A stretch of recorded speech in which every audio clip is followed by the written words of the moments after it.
Anaemia is a group of different clinical condition which include insufficient মানে হচ্ছে যে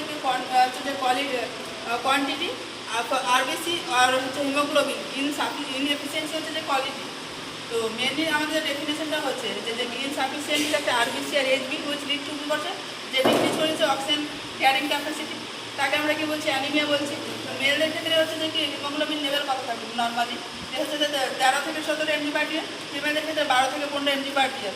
যখন হচ্ছে যে 12 থেকে কমে যাচ্ছে ফিমেলদের ক্ষেত্রে তখন আমরা অ্যানিমিয়া বলছি, যখন 15 থেকে বেশি হচ্ছে তখন আমরা কি বলছি যে পলিসাইথেমিয়া বলছি।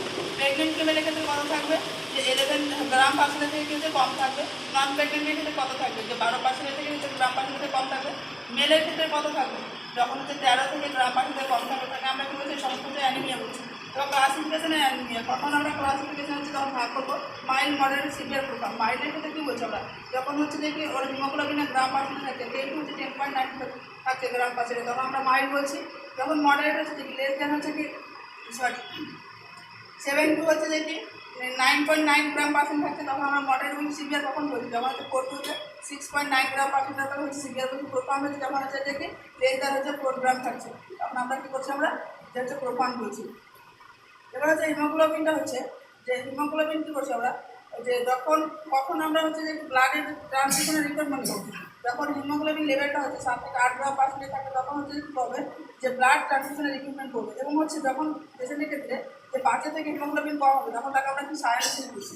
এবং কজেস অফ হচ্ছে কি যে অ্যানিমিয়া কী কী কারণে অ্যানিমিয়া হতে পারে যেমন হচ্ছে যে ডিক্রিজ হচ্ছে প্রোডাকশন অফ আরবিসি প্রোডাকশন যদি ডিক্রিজ হয় সেক্ষেত্রে হবে ফলিক অ্যাসিড ডেফিসিয়েন্সি এবং ভিটামিন B12 ডেফিসিয়েন্সি যেমন হচ্ছে পার্নিশিয়াস অ্যানিমিয়া দেখা যায়। আয়রন ডেফিসিয়েন্সির জন্য আয়রন ডেফিসিয়েন্সি অ্যানিমিয়া দেখা যায়। Anaemia of chronic disease of sausage general disease যদি থাকে সেখানে কী হচ্ছে এরিথ্রোপয়েটিন যদি ঠিকঠাক উৎপন্ন না সেক্ষেত্রে হচ্ছে অ্যানিমিয়া দেখা যায়।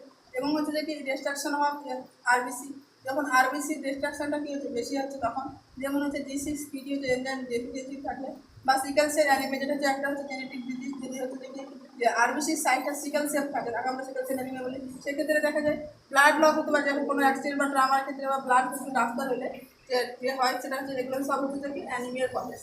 আজকে